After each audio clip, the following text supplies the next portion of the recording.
Jangan lupa subscribe dan tekan loncengnya.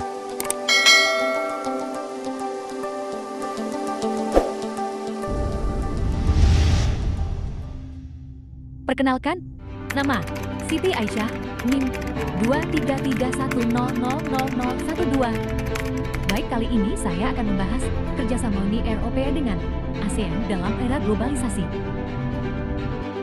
Kita sering mendengar nama Uni Eropa dan ASEAN disebut dalam berita. Keduanya adalah pemain kunci di panggung global. Namun apa sebenarnya mereka? Mari kita bedah satu persatu. Uni Eropa atau UE lahir dari puing-puing Perang Dunia Kedua. Negara-negara Eropa yang lelah berperang memutuskan untuk mengikat nasib mereka bersama. Dimulai dari kerjasama batubara dan baja, mereka perlahan membangun sebuah persatuan yang unik. Tujuannya jelas, menciptakan perdamaian abadi dan kemakmuran bersama melalui integrasi ekonomi dan politik yang mendalam. Ini adalah sebuah eksperimen besar dalam sejarah manusia. Di sisi lain dunia, ada Perhimpunan Bangsa-Bangsa Asia Tenggara atau ASEAN. Organisasi ini didirikan pada tahun 1967 di Bangkok. Saat itu, Asia Tenggara adalah kawasan yang penuh gejolak. Perang dingin memecah belah, dan ketidakpercayaan antar negara sangat tinggi. 5 negara pendiri Indonesia, Malaysia, Filipina, Singapura, dan Thailand berkumpul dengan satu visi. Mereka ingin menciptakan stabilitas dan keamanan regional. Caranya melalui dialog, kerjasama, dan prinsip non-intervensi. ASEAN memilih jalan yang berbeda dari UI, mengutamakan konsensus dan kedaulatan nasional. Model integrasi keduanya pun sangat kontras. Uni Eropa mengadopsi pendekatan supranasional. Artinya, negara-negara anggota menyerahkan sebagian kedaulatannya kepada lembaga-lembaga bersama, seperti Parlemen Eropa dan Komisi Eropa. Keputusan yang dibuat di Brussels bisa mengikat semua negara anggota. Ini memungkinkan mereka bergerak sebagai satu blok yang solid, dengan satu pasar dan satu mata uang bagi sebagian besar anggotanya.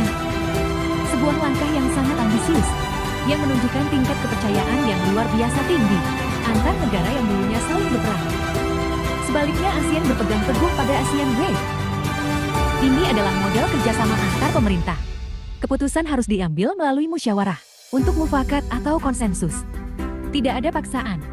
Kedaulatan setiap negara anggota adalah harga mati.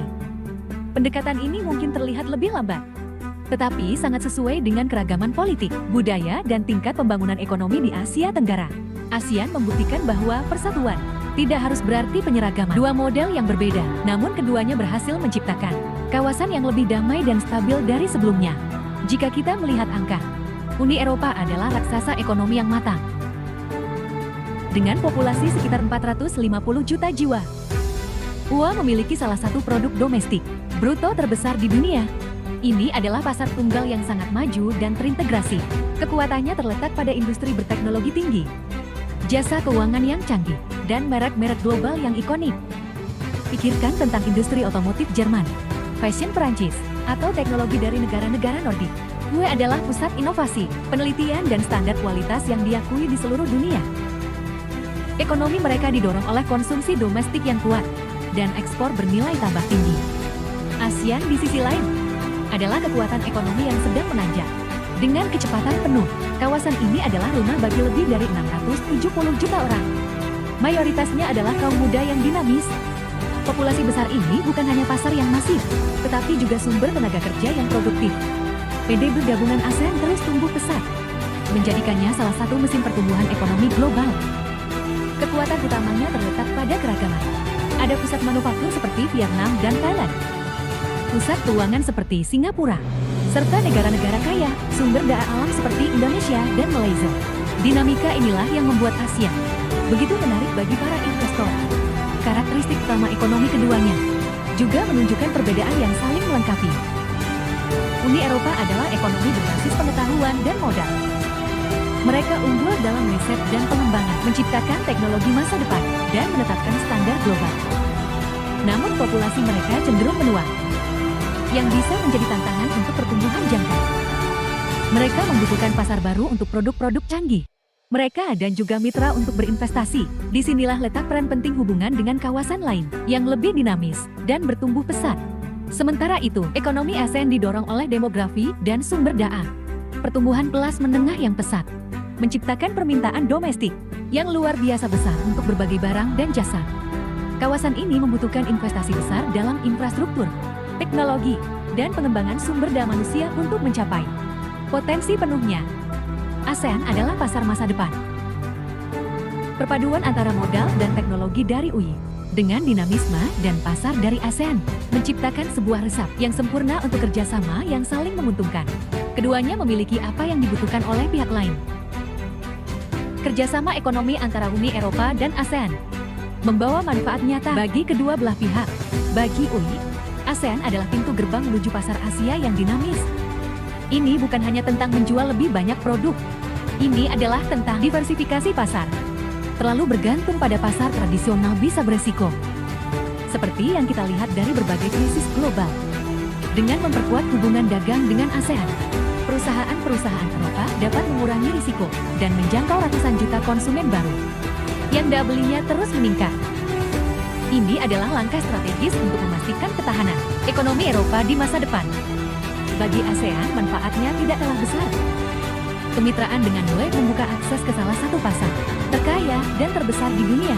Ini berarti peluang ekspor yang lebih besar bagi produk-produk ASEAN, mulai dari hasil pertanian hingga barang manufaktur. Lebih dari itu, kerjasama ini adalah tentang transfer teknologi dan pengetahuan. Perusahaan Eropa yang berinvestasi di ASEAN tidak hanya membawa modal, tetapi juga keahlian manajerial, teknologi canggih, dan praktik bisnis terbaik. Ini membantu meningkatkan kapasitas industri lokal dan daya saing produk ASEAN di panggung global. Di tingkat kawasan, manfaatnya terasa lebih luas lagi. Kerjasama ini mendorong ASEAN untuk terus meningkatkan standar, baik itu dalam hal kualitas produk, perlindungan lingkungan, maupun hak-hak pekerja. Untuk bisa masuk ke pasar Eropa yang ketat, produsen ASEAN harus beradaptasi. Proses ini meskipun menantang, pada akhirnya akan meningkatkan daya saing seluruh kawasan. Standar yang lebih tinggi berarti produk yang lebih baik, yang tidak hanya laku di Eropa, tetapi juga di pasar global lainnya. Ini adalah efek domino positif yang mengangkat seluruh ekosistem ekonomi regional. Lebih jauh lagi, kemitraan strategis ini memperkuat posisi kedua blok di panggung dunia. Dalam era persaingan geopolitik yang semakin tajam, UI dan ASEAN yang bersatu dapat menjadi suara penyimbang yang kuat. Keduanya sama-sama mendukung tatanan dunia berbasis aturan dan multilateralisme. Dengan bekerja sama, mereka dapat membentuk agenda global dalam isu-isu penting seperti perdagangan yang adil, perubahan iklim, dan pembangunan berkelanjutan. Ini bukan lagi sekadar hubungan dagang, melainkan sebuah aliansi untuk masa depan ekonomi global yang lebih stabil dan inklusif. Tentu saja jalan kerjasama ini tidak selalu mulus. Ada tantangan-tantangan signifikan yang harus dihadapi. Salah satu yang paling utama adalah perbedaan sistem. Uni Eropa adalah blok yang relatif homogen dalam hal sistem politik, demokrasi, dan ekonomi pasar. Sebaliknya ASEAN sangat beragam. Ada negara demokrasi, monarki konstitusional, hingga sistem satu partai. Perbedaan fundamental ini terkadang menciptakan gesekan, terutama ketika UI mengangkat isu-isu seperti hak asasi manusia dan demokrasi sebagai bagian dari negosiasi ekonomi. Kepentingan nasional juga seringkali menjadi batu sandungan. Meskipun ada semangat kerjasama, setiap negara, baik di UI maupun ASEAN, tentu memiliki agenda dan prioritasnya sendiri. Negosiasi perjanjian perdagangan bebas yang komprehensif antara kedua blok misalnya berjalan lambat karena sulitnya menyelaraskan kepentingan 27 negara UI dan 10 negara ASEAN. Isu-isu sensitif seperti pertanian di Eropa atau aturan investasi di beberapa negara ASEAN membutuhkan kompromi yang rumit dan waktu yang tidak sebentar untuk diselesaikan.